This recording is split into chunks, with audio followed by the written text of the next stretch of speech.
Wild times. Speaking of wild times, okay, here it is. Russia, Ukraine.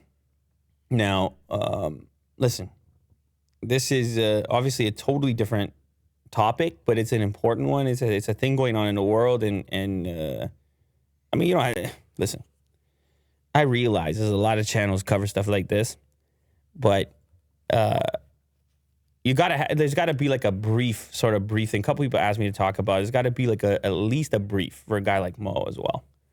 I said, hey, man, you know what's going on in Ukraine? And he goes, are you going to talk about it? I need to know. Tell me about it. I want to know what's going on. I feel like there's a brief breakdown of sort of what's going on over there that can be useful for the average person who's bombarded with some of these headlines and maybe intimidated by them. You have sanctions in place now from the U.S. There's been some moves that have taken place that have been perceived as the initial stages of an invasion. Recently, Ukraine itself, they declared a state of emergency. Or was that Trudeau? It was Trudeau. It was Trudeau. Oh my God. They got There's a lot of politics going on. They got much like more. we talk about it in the background. They have much more of an emergency over there. I'm talking gun type emergency. Yeah. Russia and Ukraine. I'm talking troop Not type. Trudeau. No, I'm talking troop type emergency. It's funny. Yeah. It's the same word, isn't it? Yeah. Same word, isn't it? It's interesting, isn't it? Mm-hmm. You run out of words that are accurately applied, commensurate with the actual threat. Yeah. So anyway, a nationwide state of emergency. No, they did the same. Trudeau's thing was called something else. It wasn't state of emergency. Maybe it was. It was like one step below or something. Code red. Anyway, listen. Dude. So they called up 36,000 military reservists. And the U.S., who's been fearing this particular activity, and Germany and European countries, they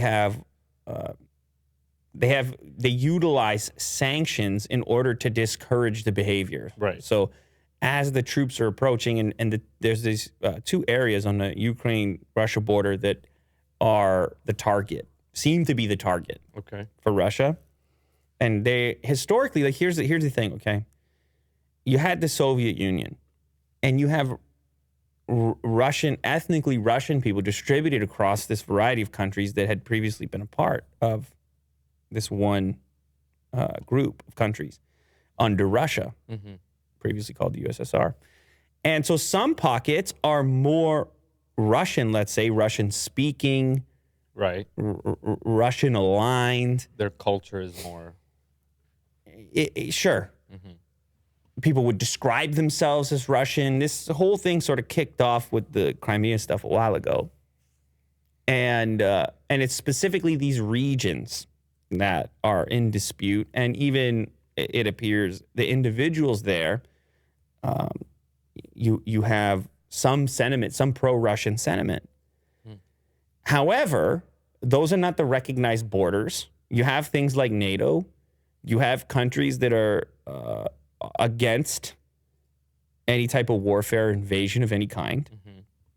And so they're, like, for example, Germany canceled this pipeline to Russia as a sort of punitive measure.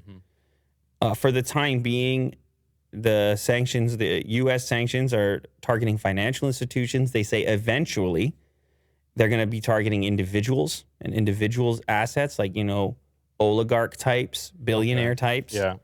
Anything to try to apply pressure against these particular movements. Right. Putin comes out and says, hey, we're going to have a swift reaction to any type of sanction. Or what was his actual quote here?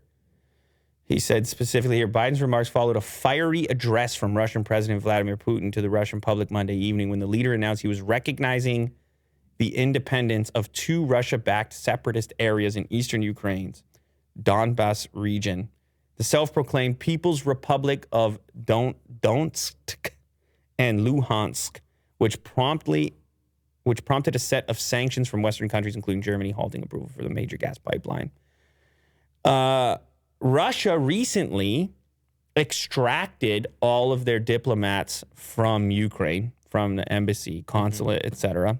The U.S. did the same thing. Oh, really? So, like From Ukraine? preparing for Yeah. conflict, presumably.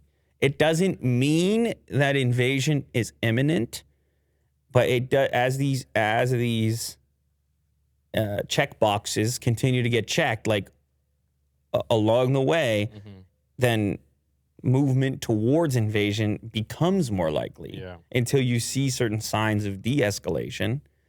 Well, hopefully. Because it gets ratcheted up, right? Oh, what are you going to do? You're gonna sanction me? How am I going to retaliate? So on and so forth. Now, these moves in the past, they've worked. There's other kind of espionage going on, like cyber attacks hitting Ukraine government websites. You know, it's going to be propaganda. You know, there's going to be movements. You know, it's going to be very difficult to pinpoint Right. and target and know what's actually going on, especially if the people inside Ukraine are utilized or financed separatist individuals, those that are more aligned with the Russian side. So it's a complex region, not just Ukraine, because of the history that exists there, and it's going to be a tough one to untangle. However, the Western nations are attempting it, and it remains to be seen how effective their current moves are going to be. That's where we're at for the moment. So that's, I guess, a Ukraine update. We will, and I should just say, as far as the number of troops, the United States says 190,000 Russian troops and pro-Russian separatist forces are estimated to be massed at the border over there. I know this number is being disputed, but that's a lot of troops. That is a lot. Heavy. It's a lot of troops. So we'll keep you as in the loop as possible. I mean, this is developing stories. It's top story on my thing every day. Yeah. You know, for the last couple of days. So we just insert a little piece. Don't worry, we got other stuff to talk about.